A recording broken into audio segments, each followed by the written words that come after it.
여러분 안녕하세요. 오늘 삼손 박사의 사사기 이야기 유튜브 방송 시작하겠습니다. 벌써 오늘이 2월 6일이네요. 여러분 2026년 시작한 지 엊그제 같은데 벌써 한 달이 지나고 이제 두 번째 달이 됐습니다.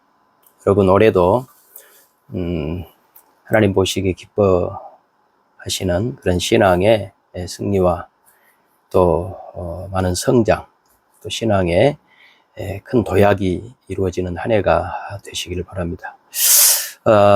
마태복음 16장 24절에 예수께서 누구든지 나를 따라오려거든 자기를 부인하고 자기 십자가를 지고 나를 따를 것이니라 라고 말씀했어요. 자기를 부인하고 자기 십자가를 진다는 것이 무엇일까요? 최근에 제가 라디오 CBS 그 방송 설교를 듣다가 자기를 부인한다는 것에 대해서 아주 이상하게 해석하는 설교를 들었어요. 자기를 부인하는 것이 뭐냐? 나는 성공할 수 없어. 나는 부자가 될 수 없어. 나는 권력을 얻을 수 없어.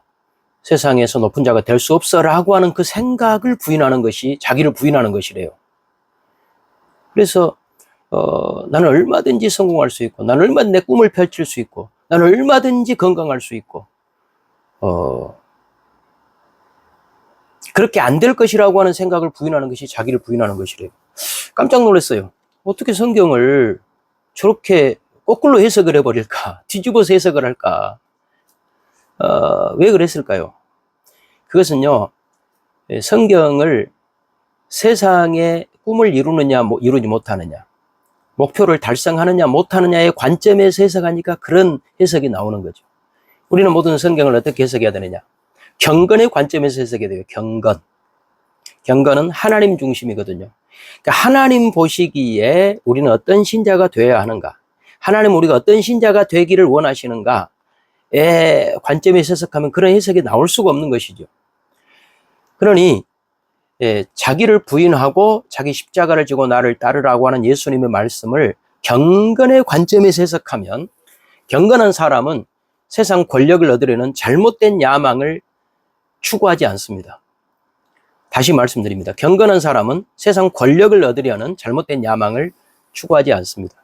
오늘은 사사기 8장 29절에서 32절 말씀을 읽어드리겠습니다. 요아스의 아들 여룻바알이 돌아가서 자기 집에 거주하였는데 기드온이 아내가 많음으로 그의 몸에서 낳은 아들이 70명이었고 세겜에 있는 그의 첩도 아들을 낳았으므로 그 이름을 아비멜렉이라 하였더라. 요아스의 아들 기드온이 나이가 많아 죽음에 아비에셀 사람의 오브라에 있는 그의 아버지 요아스의 묘실에 장사되었더라. 여러분, 이 기드온은요 300명의 군대로 12만 5천이라고 하는 미디안의 대군을 물리친 이후에 그의 속에 잠재하고 있던 이 권력욕이 스멀스멀 올라왔어요. 그래서 말년에 그가 얼마나 왕이 되고 싶어 했는지, 그의 권력욕이 얼마나 컸는지를 오늘 성경이 우리에게 보여줍니다. 여러 가지 힌트가 있는데요. 18절에 먼저 보시면 이런 말씀이 있어요. 이에 그가 세바와 살문나에게 말하되 너희가 다볼에서 죽인 자들은 어떤 사람들이더냐 하니 대답하되 그들이 너와 같아서 하나같이 왕자들의 모습과 같더라. 그러니까 적군, 기드온이 사로잡은 미디안의 왕 세바와 살문나의 눈에 비추어진 기드온의 형제들의 모습은 왕자와 같은 모습. 그러니까 이 말은 무슨 말이에요? 기드온 너도 우리가 볼 때는 우리보다 더 큰 세상 권력을 추구하는 자로 보인다. 이런 말인 것이죠. 그리고 21절에 기드온이 미디안 왕족들 세바와 살문나를 처형한 이후에 이상한 사족이 하나 달려있어요. 21절 세바와 살문나가 이르되 네가 일어나 우리를 치라 사람이었다 하면 그 힘도 그러하니라 하니 기드온이 일어나 세바와 살문나를 죽이고 그들의 낙타 목에 있는 초승달 장식을 떼어서 가졌다. 이게 무슨 말일까요? 미디안의 두 왕을 죽인 이후에 낙타의 목인 초승달 장식을 가졌는데 이것은 그냥 전리품 하나를 가졌다는 의미를 넘어서는 거예요. 세바와 살문나를 미디안 왕을 죽이고 그들이 왕의 상징으로 가지고 있었던 그 초승달 장식을 자기가 가짐으로 자기는 미디안 왕을 능가하는 왕이다. 그러니까 미디안의 12만 대군을 죽인 여호와 하나님께는 가장 낮은 등급인 동메달의 영광을 드리고, 세바와 살문나라를 사로잡은 에브라임 사람들에게는 그보다 좀 더 높은 은메달의 영광을 주고, 그들을 최종적으로 처형하고 장식을 취한 자기는 가장 높은 금메달의 영광을 취함으로 실질적으로 자기 가장 권력자인 것을 지금 보여주고 있는 행태라고 볼 수 있어요. 그뿐 아니라 이제 22절 말씀에 보면 이 이스라엘 사람들이 기드온에게 자기들을 다스리는 왕이 되라고 요청을 해요. 굉장히 불신앙적인 불경건한 세속적인 요구를 하는 것이죠. 22절, 그때 이스라엘 사람들이 기드온에게 이르되 당신이 우리를 미디안의 손에서 구원하셨으니 당신과 당신의 아들과 당신의 손자가 우리를 다스리소. 대대로 우리의 왕이 되어 주십시오라고 이야기를 해요. 이 말은 굉장히 불경건한 이야기거든요. 그런데 이 말을 듣는 기드온은 속으로 좋아 죽어요, 지금. 그런데 겉으로는 말은 어떻게 하느냐? 23절, 기드온이 그들에게 이르되 내가 너희를 다스리지 아니하겠고 나의 아들도 너희를 다스리지 아니할 것이요 여호와께서 너희를 다스리시리라 하니라. 입에 침을 바르고 거짓말을 해야 되는데 겉으로는 그게 아닌데 겉다르고 속다른 수사적 표현이에요, 이런 말은. 그러니까 나는 왕 안 될 거야, 내 자식 손자도 안 돼, 하나님만이 왕이야 라고 말은 하지만 이 말이 진실이 아니에요. 왜 진실이 아니냐? 행동이 보여주거든요. 여러분, 사람 말이 중요한 게 아니고 그 사람의 얼굴 표정, 그리고 그 사람의 행동, 그 사람이 추구하는 것이 진실인 것이지 말이 진실입니까? 말이야 뭐 얼마든지 마음이 없는 말 할 수 있죠. 하나님만이 왕이야 그렇게 말은 하지만 그렇지 않아요. 그래서 그 후에 나타나는 기드온의 행동도 보면 그 26절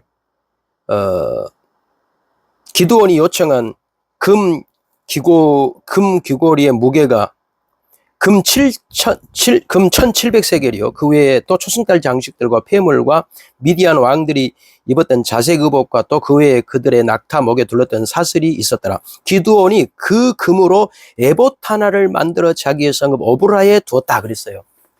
여러분, 지금 이것은 그 전리품, 미디안 왕들을 붙잡아서 빼앗은 전리품으로 귀걸이와 기타 보석으로 뭘 만드냐면 에봇을 만들어요. 그것을 오브라에 두어요. 이것이 이제 하나님 보시기에 우상이거든요. 우상.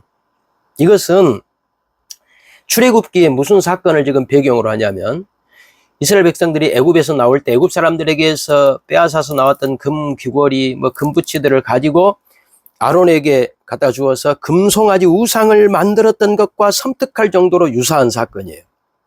이 두 가지 사건의 공통점은 전부 여호와 하나님에 의해서 이스라엘이 기적적으로 구원을 받은 이후에, 홍해도 그랬잖아요. 홍해를 건넌 이후에 이스라엘 구원받은 이후에 그때 금송아지 만들었거든요, 이스라엘 백성. 지금 여기도 기드온이 미디안에 12만 대군을 물리친 12만 5천 명을 물리친 이후에 그 전리품을 가지고 에봇을 만들어요. 승리를 주신 하나님 앞에 침을 뱉는, 여호와 하나님의 얼굴에 뺨을 때리는 그런 아주 모욕적인 행동을 하고 있는 것이죠. 이때 만든 이 에봇,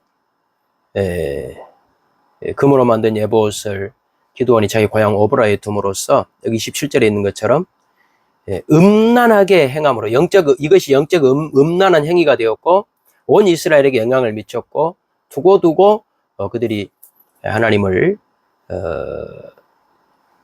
배반하는, 우상을 섬기는 음란한 행위를 하는 근거를 마련해 준 것이죠. 그리고 결정적으로 이 기드온이 얼마나 권력을 추구했는가를 보면 29절 아까 읽어드린 말씀, 요아스의 아들 여룻바알이라고 말해요. 요아스의 아들 기드온이라고 하고 기드온의 별명인 여룻바알을 이야기해요. 여룻바알은 기드온의 별명으로 바알과 싸웠다는 뜻이거든요. 여러분, 싸우면 어쩝니까? 이기기도 하고 지기도 하죠. 기드온의 초창기 때는 이겼죠. 바알 신당을 부수고 바알과 싸워 이겼어요. 근데 이제 이 기드온의 말년에는 바알과 싸웠지만 지고 있는 기드온, 그런 의미에서 여룻바알입니다. 왕이 되고 싶어서 정말 환장하는, 그 권력력을 아주 적나라하게 드러내는 그런 기드온의 모습. 이게 바알과 싸워서 지금 지고 있는 것이거든요. 그래서 거기 30절 기드온이 아내가 많으므로 그의 몸에서 낳은 아들이 70명이었다. 왕 아닙니까? 아내를 많이 두고 뭐 후궁들 두듯이 왕들이, 그리고 그 자식들이 70명을 낳아요. 그리고 거기에서 그 자식들 중에 기드온이 세겜의 첩과 사이에서 낳은 아들이 바로 아비멜렉이에요. 아비멜렉의 이름의 뜻이 뭔지 압니까? 나의 아버지는 왕입니다, 이런 뜻이에요. 웃기죠? 자기 아까 왕 안 된다 그랬잖아요. 그래 놓고는 실제적으로 첩하고 관계에서 자식 하나 나놓고 그 자식 이름을 나의 아버지는 왕입니다, 이렇게 이름을 지은 것을 볼 때에 기드온의 그 권력력이 얼마나 대단했는가. 여러분, 이 말씀들은 오늘 이 시대에 우리에게 주시는 말씀이에요. 기드온이 반면교사가 되어 오늘날 기독교 신자들이 얼마나 세상 권력을 지금 추구하고 있지. 예수님께서 말씀하신 자기를 부인하고 자기 십자가를 지고 주님을 따르는 자들이 도대체 얼마나 되느냐. 참된 기독교를 추구하는 자들이 지금 이 시대에 얼마나 되느냐. 이것을 우리에게 도전하고 있는 그런 말씀인 것입니다. 여러분, 이 시대에 정말 그러지 않습니까? 저는 30년 전에 저는 학부도 이제 신학을 전공했으니까 그때는 제 학부도 졸업할 때 논문을 썼어요. 제 논문의 주제가 뭐였냐면요, 민중신학 비판이었어요. 왜냐하면 지금부터 한 30년 전이면 아직도 우리나라 개발도상국이어서 이제 80년대, 90년대까지만 해도 우리가 그렇게 아주 선진국은 아니었거든요. 그러다 보니까 그때까지만 해도 민중신학, 해방신학의 영향이 우리 한국교회에 아주 많이 그 영향을 미치고 있는 그런 시대였던 것이죠. 그래서 민중신학, 해방신학을 비판하는 논문을 썼어요. 그러니까 30년이 지난 지금 이 시대에 보면 지금은 그렇게 민중신학, 해방신학이 그렇게 우리 기독교에, 한국 기독교에 큰 위협이 되지 않습니다. 지금 무슨 신천지, 뭐 이런 막 성공주의, 이런 것들이 우리 교회를 위협하고 있죠. 그리고 보수 기독교를 가장한 세상 권력을 추구하는 그런 집단들에 의해서 기독교가 지금 무너지고 있잖아요, 이 시대에. 왕이 되고 싶어 하잖아요. 그래서 제가 오늘 이 두 방송을 마치면서 고린도 교회가 생각이 났어요. 고린도 교회를 한번 우리가 보면서 오늘 우리들이 이 기드온을 타산지석으로 반면교사로 삼아야 될 것 같아요. 고린도전서 4장 6절이에요. 13절까지 읽어드릴게요. 형제들아, 내가 너희를 위하여 이 일에 나와 아볼로를 들어서 본을 보였으니 이는 너희로 하여금 기록된 말씀 밖으로 넘어가지 말라 한 것을 우리에게서 배워 서로 대적하여 교만한 마음을 가지지 말게 하려 함이라. 누가 너를 남달리 구별하였느냐? 내게 있는 것 중에 받지 아니한 것이 무엇이냐? 내가 받았은즉 어찌하여 받지 아니한 것 같이 자랑하느냐? 너희가 이미 배부르며 이미 풍성하며 우리 없이도 왕이 되었도다. 우리가 너희와 함께 왕노릇하기 위하여 참으로 너희가 왕이 되기를 원하노라. 내가 생각하건대 하나님이 사도인 우리를 죽이기로 작정된 자같이 끄트머리에 두셨으며 우리는 세계 곧 천사와 사람에게 구경거리가 되었노라. 우리는 그리스도 때문에 어리석으나 너희는 그리스도 안에서 지혜롭고 우리는 약하나 너희는 강하고 너희는 존귀하나 우리는 비천하여 바로 이 시각까지 우리가 줄이고 목마르며 헐벗고 매맞으며 정체가 없고 또 수고하여 친히 손으로 일을 하며 모욕을 당한 즉 축복하고 박해를 받은 즉 참고 비방을 받은 즉 권면하니 우리가 지금까지 세상의 더러운 것과 만물의 찌꺼기같이 되었도다. 바울 사도가 그 고린도 교인들의 그 권력욕, 왕이 되고 싶어하는 그 욕구에 대하여 그것이 얼마나 비성경적인지, 하나님 기뻐하시지 않는 것인지를 지금 가르치는, 교훈하는 그런 말씀이죠. 고린도 교인들은 얼마나 세상 권력, 왕이 되고 싶었는지 자기들에게 복음을 전해준 바울 사도까지 찍어 누르면서 왕이 되고 싶었던 것이죠. 그건 아니라는 거죠. 그건 세상 권력을 추구하는 것은 진짜 하나님 나라의 왕이 되는 것이 아니다. 하나님 나라의 왕이 되는 것은 바울 사도가 말한 것처럼 만물의 찌꺼기, 세상에 더러운 것, 비방을 받고 박해를 받고 만물의 끄트머리가 되고 세상과 천사의 구경거리가 되는 그 길을 가는 것이 진짜 하나님 나라의 왕이 되는 것이다. 우리는 반문할 수 있죠. 목사님, 세상에서도 권력도 추구하고 또 하나님 나라의 그 영광도 두 가지를 동시에 누리면 얼마나 좋습니까? 누이 좋고 매부 좋고 아닙니까? 그렇지 않아요. 하나님 그걸 허용하지 않아요. 왜 그러냐? 그렇게 되면 기독교가 세상 것을 추구하는 것으로 세상에 비춰져 버리는 거죠. 세상 사람들의 눈에. 그러면서 우리가 아무리 복음을 전해도 야, 너희도 어차피 세상에서 다 성공하려고 하는 거 아니냐. 이렇게 복음이 제대로 증거되지 않는다는 것이죠. 그러니까 순수한 복음, 하나님의 말씀이 제대로 증거되려면 우리가 세상 걸 추구하는 사람들이 아닙니다를 증명하기 위하여 만물의 찌꺼기가 되고 끄트머리가 되고 비방을 받고 박해를 당하는 그 길을 갈 수밖에 없다는 것이죠. 오늘날 기독교 지도자를 자청하는 사람들이